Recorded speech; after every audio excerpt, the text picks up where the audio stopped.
sa aking mga kapwa miyembro ng kapulungan, sa ating mga panauhin na naririto ngayon at sa sambayanang Pilipino. Before we begin, at bago natin ipagpatuloy itong proseso ng impeachment, tandaan natin na hindi lingid sa ating kaalaman na marami pa tayong ibang kinakaharap na problema. Let us accordingly acknowledge the pressing challenges our country faces. Oil prices are rising. The cost of basic goods is increasing. Ordinary Filipinos feel the weight of daily life more than ever. And yet, even as we undertake this solemn constitutional duty, the House of Representatives does not forget its other responsibilities. Kahit may impeachment, tuloy pa rin tayo sa iba nating obligasyon. We have, for example, acted to ease the burden of rising fuel costs, passing a bill authorizing the suspension or reduction of excise taxes. Nariyan na po ang panukalang batas, pinag-aralan, pinag-isipan, at inaasahang makatutulong sa ating mga kababayan. We also continue to work on measures that address inflation, food security, and social services. Also, just this March 2026, the House has acted on measures that directly affect the daily lives of Filipinos, passing a bill abolishing the travel tax, advancing legislation to institutionalize digital payments in government transactions, and pushing reforms to make public services more accessible and efficient. The House has also advanced key education reforms, including amendments to the Universal Access to Quality Tertiary Education Act and the Presidential Merit Scholarship Program. This strengthens support for students and investing as well in the country's future workforce. And after nationwide consultations across Luzon, Visayas, and Mindanao, the House has pushed forward the long-awaited Anti-Political Dynasty Bill with plenary deliberations recently completed. These actions remind us that governance is a constant balancing act, attending to urgent needs while fulfilling constitutional obligations. Kahit may impeachment, tuloy tayo sa iba nating tungkulin. Ang ating serbisyo publiko ay hindi napuputol, hindi tumitigil kahit sa gitna ng pinakamabigat na tungkulin.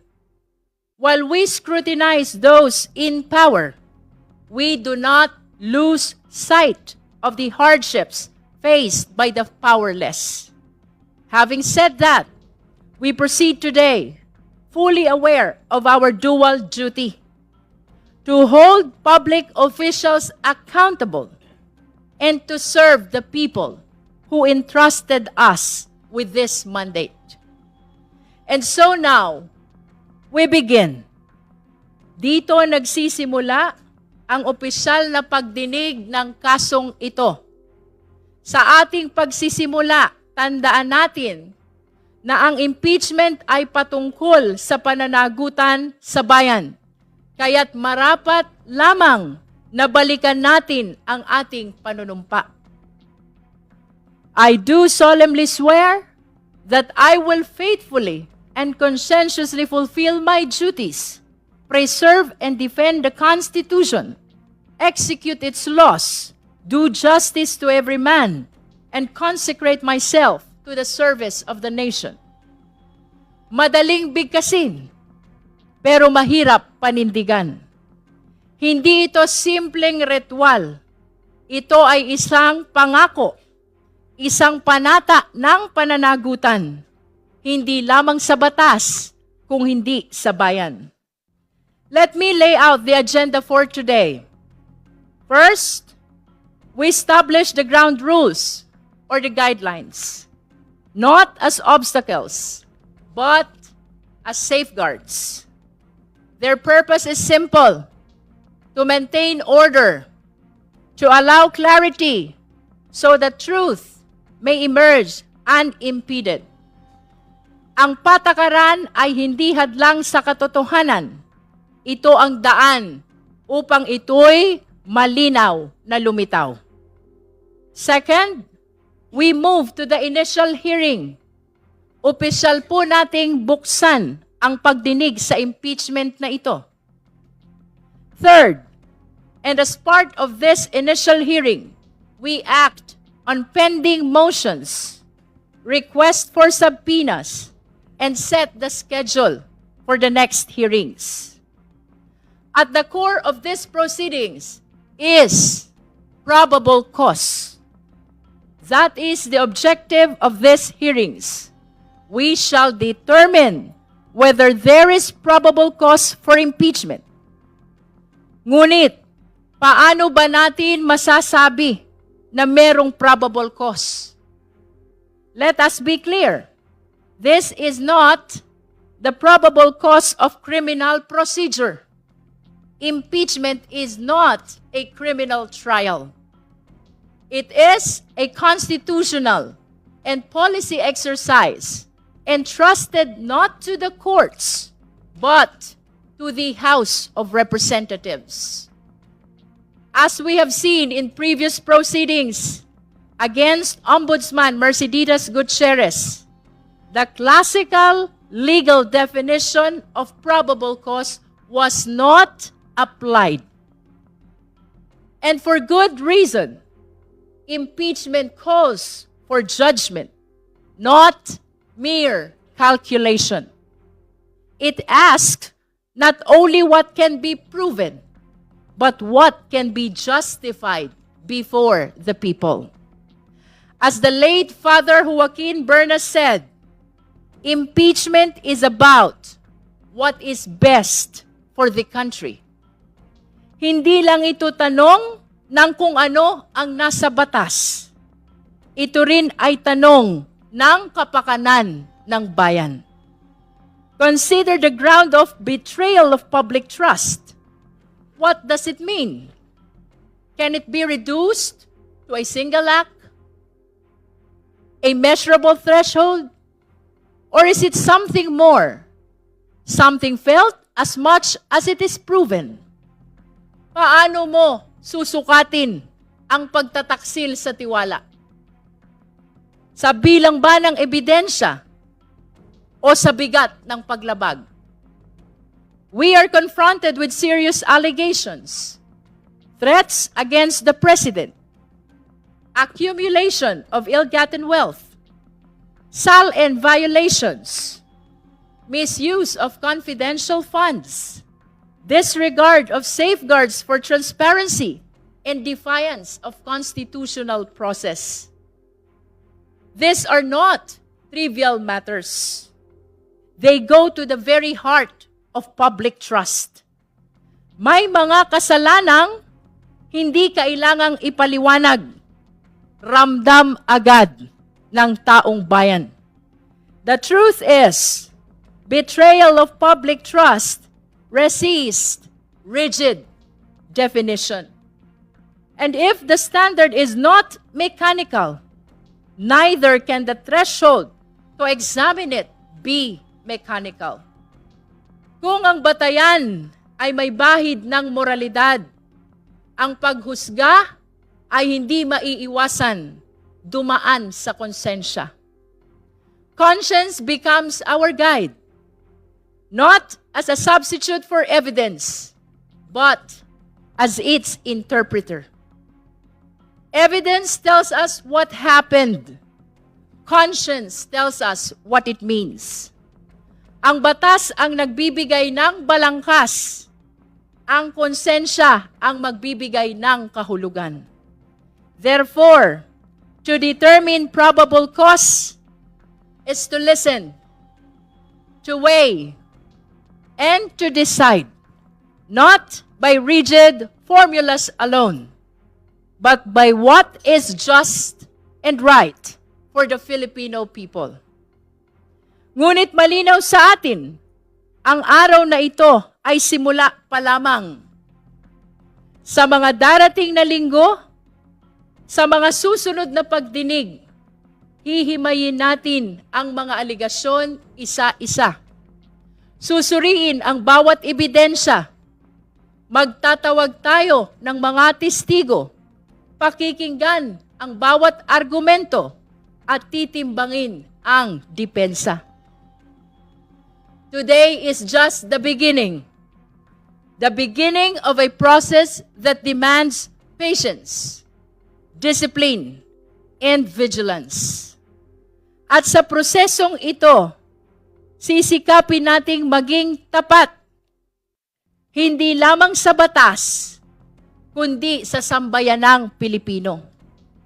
And in the search for probable cause, let us remember that what we are conducting here is merely investigative in nature, where the question is not guilt, but whether there is sufficient basis to proceed to trial in the Senate. At this stage, in this committee, there is no deprivation. No one is being removed from office here. No one is being disqualified. No final judgment is being rendered. Those consequences, if they are to come at all, arise only in the Senate, where the trial is held, where the evidence is fully ventilated, and where the full measure of due process applies. But this is not to say that due process is absent here. Far from it. We have to remember that whatever we do here in the committee must always be in accordance with the Constitution, particularly the demands of due process. The Vice President has been invited to participate. She is reportedly prepared for a full-scale legal battle, a bloodbath, as it has been described, assembling a very large team of lawyers. She is apparently ready to face the accusations and defend herself at length. And yet it appears she will not even participate. We recall the words of Justice Antonio Tiham in the previous impeachment against Chief Justice Maria Lourdes Sereno. Failure to participate in the hearings before the Committee on Justice is tantamount to a culpable violation of the Constitution. Ayon sa pananaw na iyon, ang hindi pagharap sa proseso ay maaring ituring na patuloy na paglabag sa saligang batas. Ang tanong ngayon, maaari rin ba nating sabihin ito sa Vice Presidente? Let us remember, the Vice President took the same oath. I do solemnly swear that I will faithfully and conscientiously fulfill my duties, preserve and defend the Constitution, execute its laws, do justice to every man, and consecrate myself to the service of the nation. Lahat ho ng kawani ng gobyerno, lahat ng opisyal ng pamahalaan, iisa ang panunumpa, iisa ang pamantayan, iisa ang pananagutan. Ang panunumpang ito ay hindi lamang pangako ng panunungkulan. Ito ay panata ng pagharap sa pananagutan at paggalang sa saligang batas. Dito sa komite, susundan natin ang saligang batas. Hindi natin tatalikuran ang ating tungkulin. Iyan ang inaasahan ng taong bayan. Hindi pag-iwas, kundi pagharap. Hindi katahimikan, kundi pananagutan. Sapagkat ang panunumpa ay hindi lamang binibigkas sa simula. Ito ay pinatutunayan sa bawat pagkakataon na tayo ay sinusubok. So regardless of the participation of the Vice President, and even in her absence, this committee will proceed. We will do our duty with resolve, without hesitation, and without delay. The Constitution entrusts the House with the exclusive power to initiate impeachment cases. And this committee stands at the forefront of that responsibility. Tayo lamang, ang Committee on Justice lamang, ang tahasang binigyan ng ganitong tungkulin sa saligang batas. In the end, this is not merely a procedural exercise. This is a test of judgment, of conscience, and of courage. Let us proceed with diligence, with fairness, with honesty, knowing that our actions today will echo far beyond this chamber. And so we return to where we begin. Sa huli, babalik tayo sa ating panunumpa. I do solemnly swear that I will faithfully and conscientiously fulfill my duties, preserve and defend the Constitution, execute its laws, do justice to every man, and consecrate myself to the service of the nation. Madaling bigkasin, pero mahirap panindigan. Ang tanong, para sa lahat ng kawani ng gobyerno, para sa lahat ng opisyal ng pamahalaan, para sa vice-presidente, tinutupad ba natin ito? Pinaninindigan ba natin ito? Iyan ang tanong na sisimulan nating sagutin dito sa impeachment na ito. Maraming salamat po. We now call the case. Committee Secretary. Thank you, Your Honor. Initial hearing on the impeachment complaints against Vice President Sara Z. Duterte filed by Reverend Father Joel Saballa et al. And endorsed by Representative Laila M. De Lima, and filed by Attorney Nathaniel G. Cabrera and endorsed by Representatives Bienvenido M. Abate Jr. and Francisco Paulo P. Ortega V. Madam Chair, The Honorable Jokno. may I be allowed to make a brief manifestation Which manifestation? in relation to the opening statement? The opening statement. made by You may the proceed, Chair. the Honorable Jokno. Thank you, Madam Chair, distinguished colleagues, mga kababayan natin na nanonood, at magandang umaga po sa ating lahat. Marami po nagtatanong, ano ba talaga itong impeachment? At ano ba ang proseso sa impeachment? Klarong-klaro po sa ating konstitusyon, Article 11, Section 3, the House of Representatives has the exclusive power to initiate all cases of impeachment, while the Senate has the sole power to try and decide all cases of impeachment. Sa madaling salita, ang Kongreso ang nagsasampa o naghahain ng impeachment case, habang ang Senado naman ang nagsisilbing hukom o tagahatol.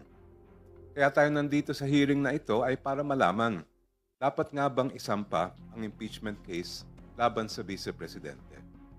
Nung nakaraan, nakita po natin na sufficient in form and substance ang dalawang impeachment complaint. Ibig sabihin nito, sapat o tama ang forma ng mga reklamo at may sapat na nilalaman para umusad tayo sa pagdinig na ito. Nakita din ng committee na ang impeachment complaint ay sufficient in grounds o may sapat na batayan. Sa puntong ito, mismo ang konstitusyon ang nag-uutos sa Committee on Justice na magsagawa ng hearing. Ano naman ang ihihiring natin? Siyempre, walang iba kundi ang ebidensya at testigo. Our duty is clear, Madam Chair. This committee must secure and verify every piece of evidence, and we must protect every witness so they may give their testimony under oath. Ito ay naaayon mismo sa Section 7 at 8 ng Rules of Impeachment. Ito ang dahilan kung bakit po tayo naghain ng motion para makuha ang kopya ng SALN ng Vice Presidente at para bigyan ng proteksyon ang testigo na si Mr. Ramil Madriaga. Ang impeachment case na ito ay dadaan sa butas ng karayom. This is the only way for the truth to come out. Pagkatapos ng committee, boboto po ang buong Kamara at magpapasya kung dapat ilitis ang kaso sa Senado. At sa bawat hakbang, nakatutok ang buong bansa para bantayan ang proseso. Maraming salamat po. Thank you, Madam Chair. The manifestation of the Honorable Jokno is noted by the committee. Madam Chair. The Honorable De Lima. Also a brief manifestation and a question to the Honorable Chair and the Committee With the indulgence Secretariat. of the Honorable De Lima, we would like to tackle first our ground rules before we proceed to your subsequent manifestations and questions to the committee. Thank you, Madam Chair. Thank you. Madam Chair. Regarding the ground rules, we would like to acknowledge Vice Chair Zamora. Thank you, Madam Chair. Bago po tayo magsimula sa deliberasyon ukol sa pagtukoy ng probable cause sa impeachment proceedings na ito, kinakailangan magtakda ng ating chairperson ng ilang panuntunan upang matiyak ang maayos, patas at episyenteng pagtatalakay. Ang komite ay may 38 na regular members. Ang quorum ay 1/5 ng kabuuan. Ang ex-officio members ay may boses at may boto.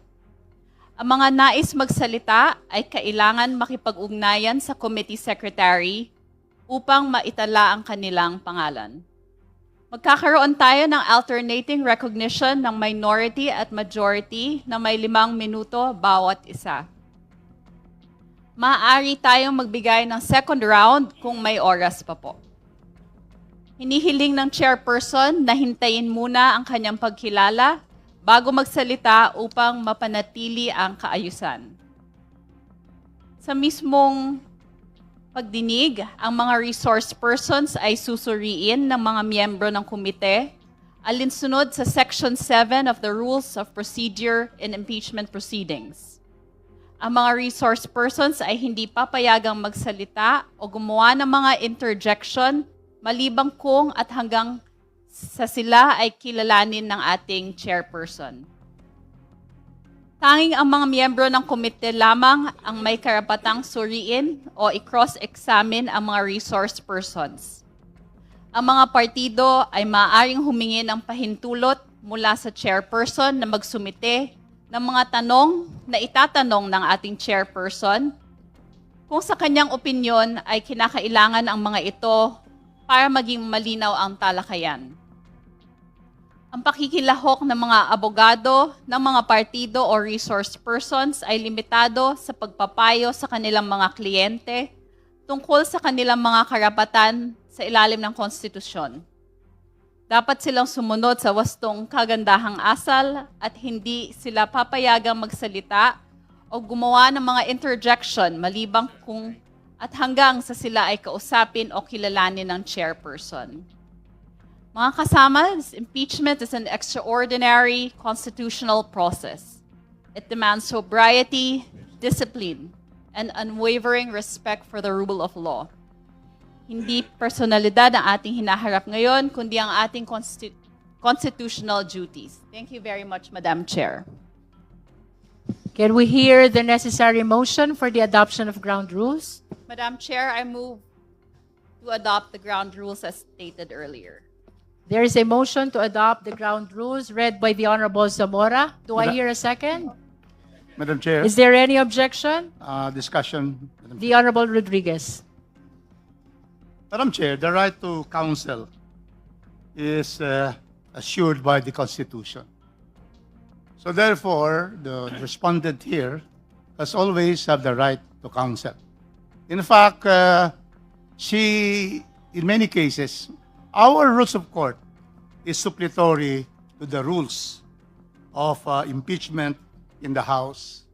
And so therefore, this representation believes that first, they are entitled, counsels for both sides are entitled to send questions, and I agree with that, Madam Chair. But what I would like to emphasize is that the Vice President can always designate their counsel to appear in all the proceedings, so that we should be able to state there that the right to counsel, the right to be heard by herself or counsel is assured by the Constitution. But we know the response of the proponent of the motion as to that particular observation. If I may confirm, the Honorable Rodriguez, you would like the committee to acknowledge the right of the counsel even in the absence of the respondent. That's correct. Based on jurisprudence, Madam Chair, that although this is not a criminal proceeding, it is akin to a criminal case because we are trying to remove and there is also perpetual disqualification. And so, in other words, the Vice President can send her counsels here to appear for her. In fact, the right to self-incrimination is there. And a person who is now being investigated has the right to already not take the stand, or at the time she wants to appear, to be able to invoke it when she is asked an incriminatory question. So that is the position of this counsel. Thank you, Madam Chair. Of course, based on the ground rules that was read by the Honorable Zamora, the right to counsel is described as assistance to clients or to the parties. Now it is being proposed by the Honorable Rodriguez that the same be acknowledged even in the absence of the respondent or the parties. May I hear the comment of the members of the Justice Committee? Madam Chair. The Honorable Vice Chair Dumogan. Thank you, Madam Chair. I agree if that is on the presentation of the complaints evidence.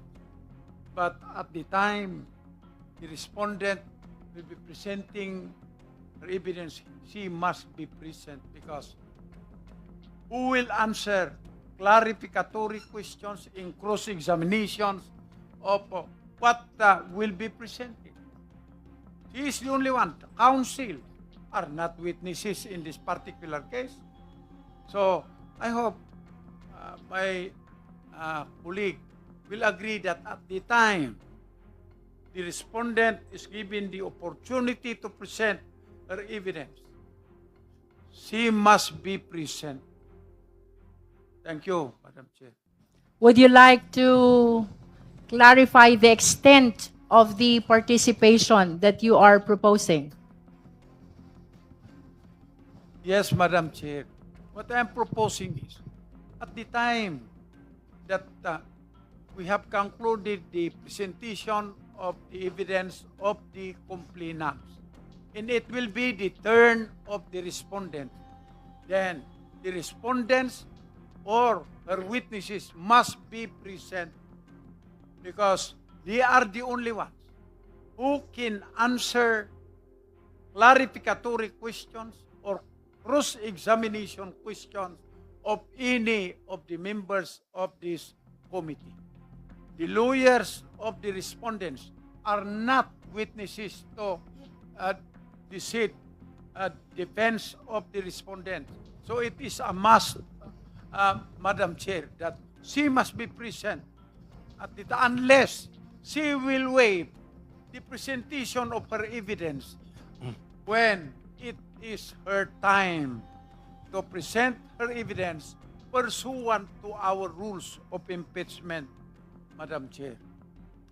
For purposes of accuracy, Honorable Vice Chair Dumogan, you are proposing that the respondent's counsel, even in her absence, be allowed to present the evidence. But for purposes of clarificatory hearing, it should be the Vice President herself who should be present and answer the questions before the Justice Committee. That's exactly correct, Madam Chair. Thank you. Any other member who Madam wish to Chair. manifest? The Honorable Rodriguez. Madam Chair, the right against self-incrimination is very clear. Under our rules, the criminal procedure rules, which are suppletory, because our rules are very, very, very pithy in terms of the procedure. 2 points, Madam Chair.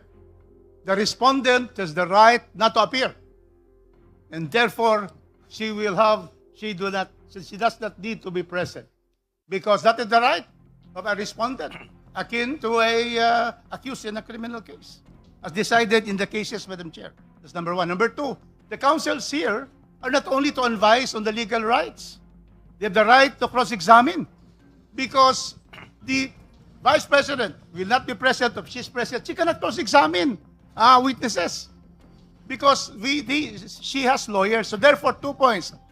The rule that requires that lawyers can only, the participation is only to advise the legal rights of the witness is on the rules on the investigation in aid of legislation. That is expressly found in the rules in aid of legislation, the hearings. But it is not found in our rules. I've been reading our rules of procedure. There's nothing here that limits it to only advising. Therefore, in an adversary proceeding like this, we have to therefore hear the counsels if they wish to be present, but if not, then that is also the lookout of the respondent. But I believe that we should be clear in our rules that the presence of counsel of the respondent has the right to cross-examine directly the witnesses for the complainants. And secondly, there is no need for the Vice President to appear in hearing, because that is her right not to be able to appear, and we can make conclusions out of her non-appearance. No need for her to appear. Thank you, Madam Chair. Madam Chair, Madam, The Honorable Chua, are you raising your hand? no. Madam Chair, The Honorable Vice Chair Dumogan. the first part of the point had already been settled. Under our own rules, which is the subject of the motion, the counsel of the respondents are allowed to cross-examine by writing their questions, submitting it to the chair. What I am pointing out, Madam Chair, is at the time the respondent is given the opportunity to present her evidence. Well, counsel may present her evidence, but she must be present, or the witnesses that she is presenting must be present, so that the members of the committee will have the chance to examine or ask clarificatory questions from them. The counsels are not witnesses to the defense of the respondents, Madam Chair. Thank you, Madam Chair. For the guidance of the justice members, part of the proposed rule is giving opportunity to the complainant and the respondent and their counsels to submit questions to the chairperson so that they may be raised in the deliberation if no justice members are raising similar questions. Let us all be guided as well that the hearing proper in the Justice Committee is akin to a preliminary investigation.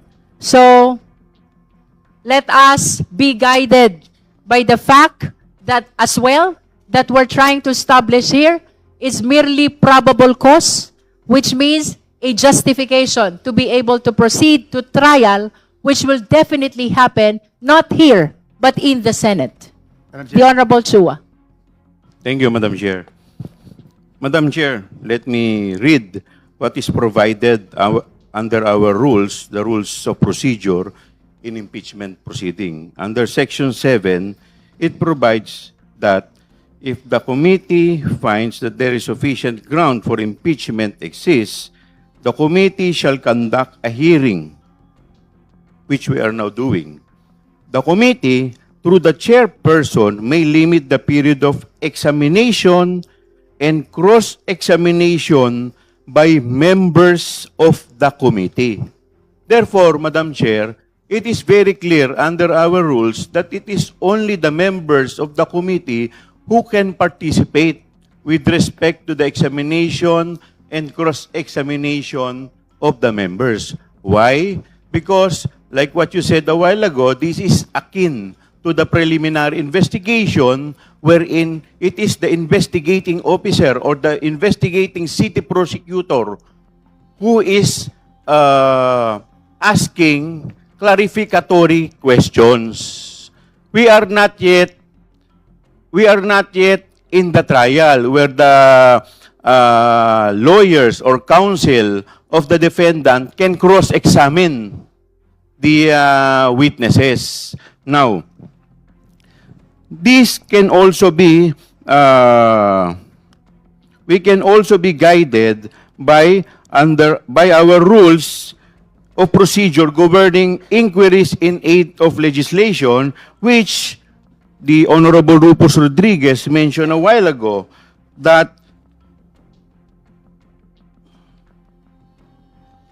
under Section 13, appearance of counsel, here, the participation of counsel for witness during the hearing and while the witness is testifying shall be limited to advising on the legal rights of said witness. Why? Because this is committee function.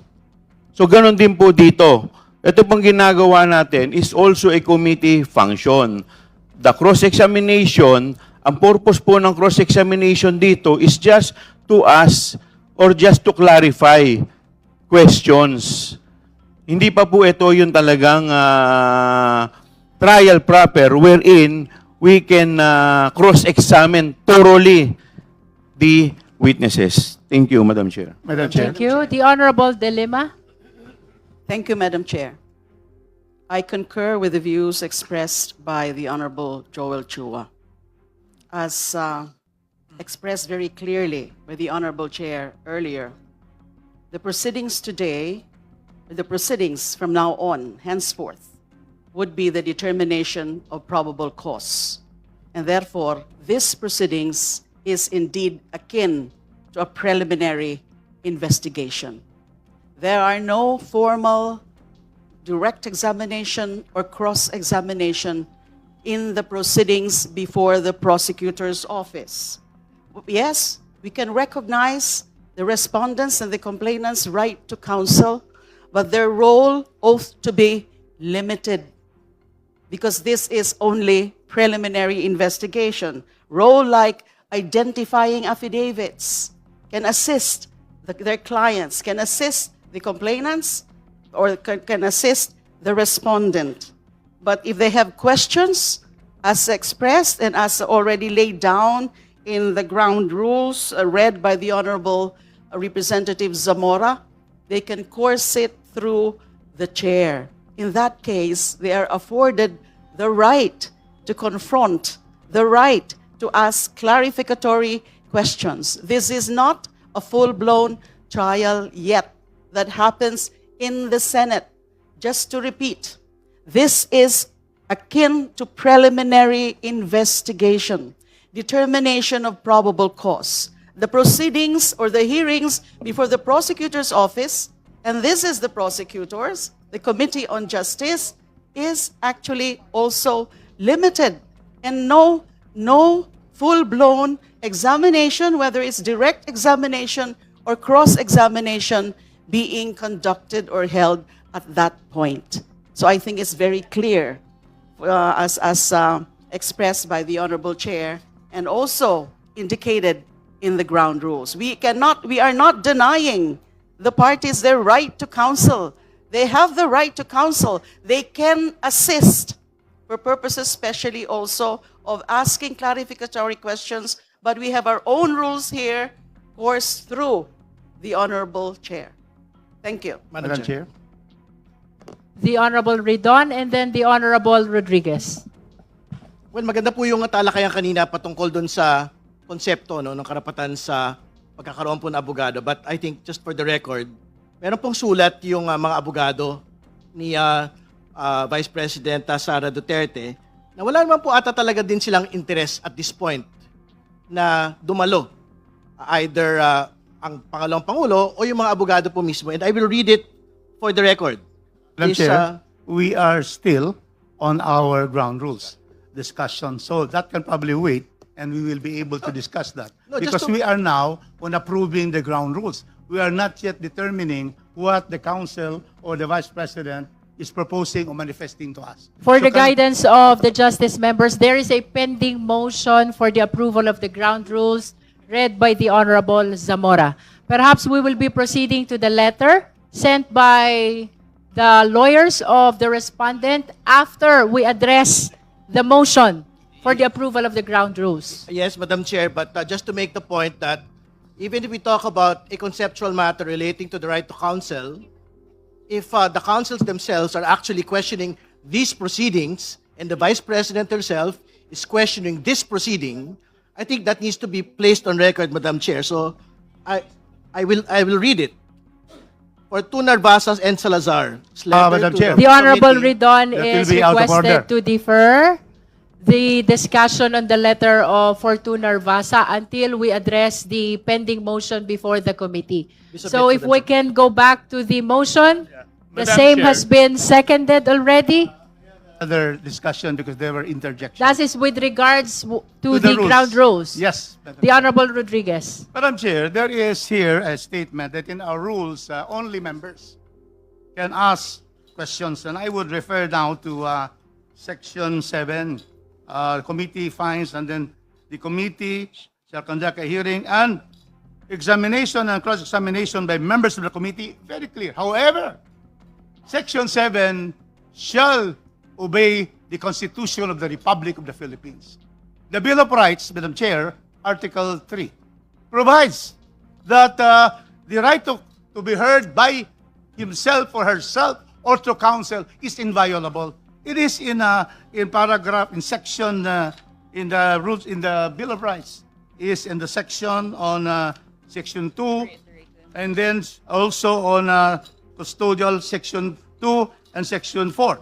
So, Mr. Chairman, I am saying that we just have to give the right, otherwise there will be no due process. If only the members can ask, we should allow. Madam Can I Chair. finish Chair, first, they Madam have Chair? the right. I have allowed my good chair to finish.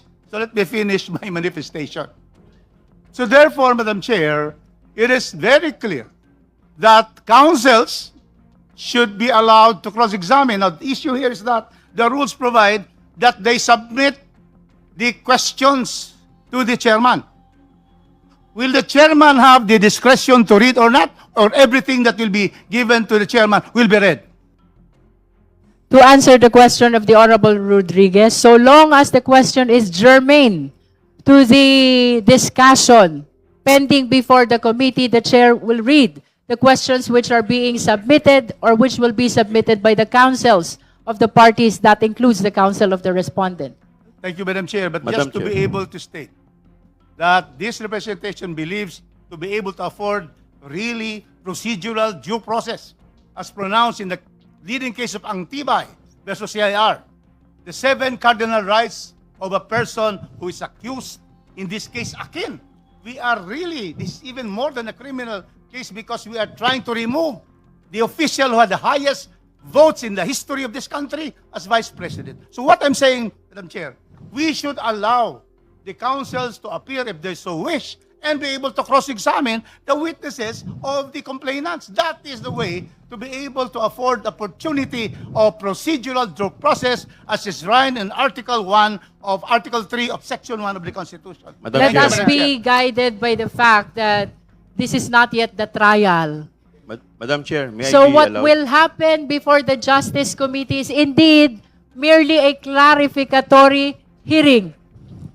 Trial is different because, as has been repeatedly stated, only the Senate can conduct the trial. Madam What Chair. will happen before us is merely clarificatory hearing, and those questions are to be raised by the justice members. Of course, the lawyers of the respondent are free to attend the hearings. But with respect to their participation, I think that has been addressed in the proposed ground rules, that their questions may be submitted to the justice chairperson, who will be reading those questions to be answered by the resource persons. Madam Let Chair. us draw the line between the clarificatory hearing between the Justice Committee and the trial, which will happen in the event that there is probable cause in the Senate only. Madam Chair. The Honorable Chua. Thank you, Madam Chair. To answer the manifestation of my professor, the Honorable Rufus Rodriguez, there is no violation of due process, Madam Chair. Why? Because the respondent was given the opportunity to answer. That was the time when she is allowed to give all her answer. Now, sinasabi po natin that this is akin to preliminary investigation. Sa preliminary investigation po ba, did we allow the complainant and the counsel to cross-examine? No. It was only the investigating prosecutor who is allowed to propound question to clarify. Hindi pa po ito yung full-blown trial. And us, as member of the Justice Committee, that is our job to ask clarificatory questions. Yun po yung intention nito. To do otherwise, kung iba po yung nasa isip nito, dapat clearly and expressly nilagay po dito sa ating rules na yung examination and cross-examination can be conducted by members of the committee and or counsel and the complainant. Kaso hindi naman po ganun eh. Sa buong Pilipinas, wala po kayo, never po nangyari sa preliminary investigation, nagkaroon ng cross-examination or nagkaroon ng opportunity na mag-cross-examine ang counsel at ang complainant. Thank you, Madam Chair. Madam Chair. Madam Chair. Madam Chair. Zamora and then the Honorable Vice Chair Dumogan. Madam Chair, I reiterate my motion to approve, to adopt In- the ground rules as I earlier stated. In the interest of due process, let's hear as the last manifestation on the issue of representation by counsel, the Honorable Zamora, the Honorable Dumogan, and then we rule on the motion to approve the ground rules. Honorable Dumogan. Thank you, Madam Chair. As I said, we fully is in the motion that respondent is entitled to counsel. Her counsel are entitled to ask clarificatory question, but it must be coursed through the chair, who will read the questions. That is the same in a preliminary investigation in a criminal case. But on the other hand, after the complainants had presented their evidence, it will now be the turn of the respondent. When the turn of the respondent will come, counsel can possibly present also the evidence of the respondent. But, as I said, the respondent must be present because who will now answer clarificatory questions from the investigators? The members of the committee are considered as the fiscal conducting an investigation. So, who will now answer the clarificatory questions of this committee if the respondent will not be here? So, anyway, it will be her right if she does not appear. But to me, it will be a waiver of her right also to answer clarificatory questions of any members of this committee. Respectfully submit. Thank you. At this juncture, we shall now Madam Chair, resolve Madam Chair, the motion. I think another- we've heard already No, all another your meaningful and significant manifestations on the right to be represented by counsel. So with the Well, indulgence of the Madam Honorable Chair, Zamora. there is a next ground rule which I would like to again manifest. We're finished with the representation and Okay, presence. you may proceed on the I'd next like- ground rule. I would like to ask our Vice Chair, after the issue of the questions to be sent, what is the next ground rule? Because I have also a manifestation on that.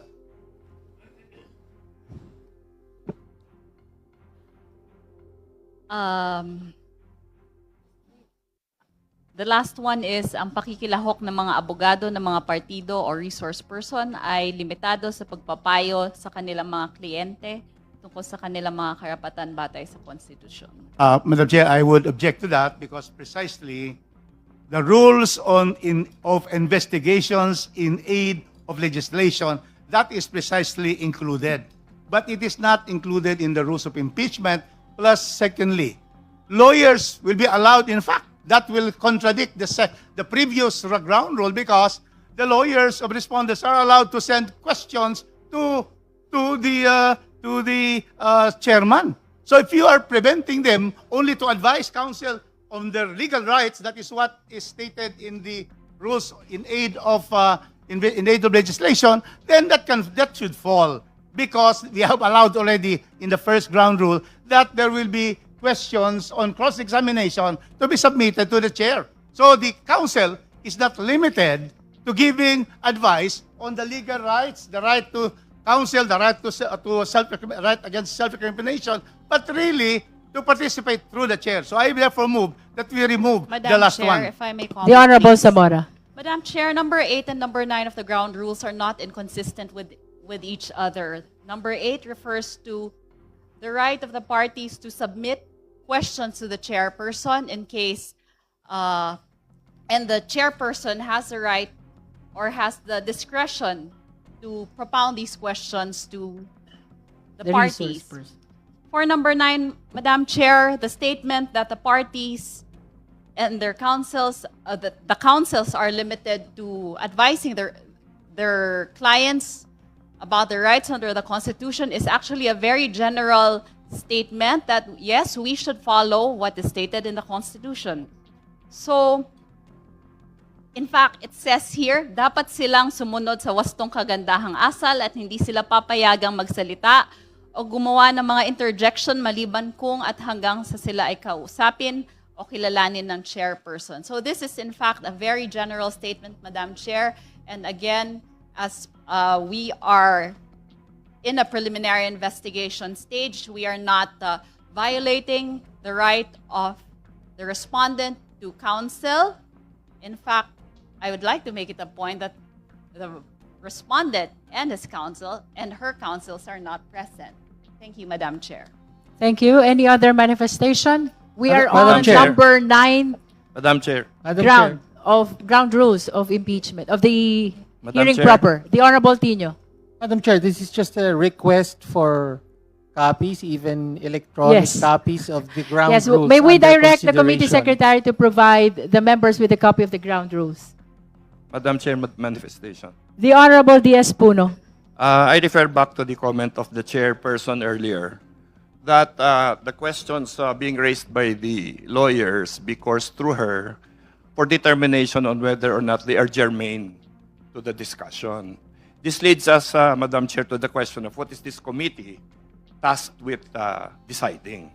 Are we going to decide veracity or non-veracity of evidence? Or are we merely made to decide whether the evidence presented by the complainants are relevant to the complaint that they have submitted? When we forward whatever decision we make to the Senate, do we say that contrary to a preliminary investigation, that there is probable cause? I do not think that that is the obligation of this committee. I believe, Madam Chair, that the obligation of this committee is to verify that the witnesses presented will present testimony that are consistent with the complaints that we have already ruled as of substance and form. So maybe the right to counsel is not properly addressed here because we are not after truth or falsehood of the evidence that's coming in. Merely relevance to the complaint that have been submitted by the complainant. When we elevate it to the Senate, we are not saying that anything is true or not true. we're not saying that anybody is guilty or not guilty. We're merely saying that the complaints have been found to be in form and substance. The witnesses presented have been consistent with the complaints that have been submitted. And that is going to be the substance of the decision that this committee will make, Madam Chair. Thank you. And in addition to that, let us be reminded that part of the ground rules is allowing the lawyers of the parties, that includes the lawyers of the Vice President, to submit their questions to the chairperson so that the chairperson can raise them to the resource persons or even to the parties in the case or the witnesses, so long as the same is germane to the impeachment proceedings. So with that, may Madam we Chair. proceed Madam to Madam rule Chair. on the motion? Madam The Chair. Honorable Ko and then the Honorable Jokno. Thank you, Madam Chair. Madam Chair, I would concur with Representative Joel Chua and the current stipulation of the ground rules and find no contradictions, no, whether it be in the Constitution, in the House rules as we speak, and in the principles of due process that we are providing the respondent as of now. Also to clarify, the process that is on the floor right now is so that this committee, at the end of the succeeding hearings that we will be holding, makita natin kung may probable cause or hindi. Kung mag-proceed, na dapat mag-proceed to a full-blown trial o hindi sa Senado, yung complaints at bar. No? And to that end, isang step beyond sufficiency of substance and yung relevance na laman ng mga complaints, yung dapat i-determine ng mga members of this committee and the committee at the end of the day. That's why, for me, kailangan din po yung hindi lang presence ng respondent, but rather no, yung meaningful advice that the lawyers can provide, which is sufficiently detailed naman na po doon sa ground rules na pinopropose. So, Madam Chair, if necessary, I would like to second the motion as on the approval of the ground rules. After the manifestation of the Honorable Jokno. Thank you, Madam Chair. To ensure consistency and as well avoid the possibility of any litigation that may question the rules of the committee, perhaps the committee could entertain a possible amendment to the proposed House rules. The last provision, to make it clear, could state that the participation of counsel shall be limited, number one, to assisting their client, number two, to submitting questions to the chair, and number three, to filing whatever appropriate manifestations they choose to, and if required by the committee, a memorandum as stated in the rules on impeachment. That way, there can be no issue as to, no one can argue that the right to counsel is being denied by the committee. I would make so move, Madam Chair. Second. That is a motion for, if I may be clarified, Honorable Jokno? Because there is a pending motion as well for the approval of this ground rules. So may we hear first, before the second motion, that is for the amendment, if the proponent of that ground rules is accepting your proposed amendment. Madam Chair, can I just insert this Kindly wait to be recognized, Vice Chair Dumogan. Madam Chair, please. I accept the restating of the ground rules as amended by the Honorable Jokno, and I would like to point out that these are just ground rules and not rules of the House of Representatives. These are just the ground rules of the Committee on Justice. With the acceptance by the proponent of the amendment by the Honorable Jokno, may I hear the necessary motion to approve the amended ground rules? So Vice moved, Chair Ms. Zamora. So move, Madam Chair. Second, Madam Chair. There is a motion to approve the amended ground rules by the Honorable Dumogan. It has been seconded. Is there any objection? Hearing none, the amended ground rules is hereby approved.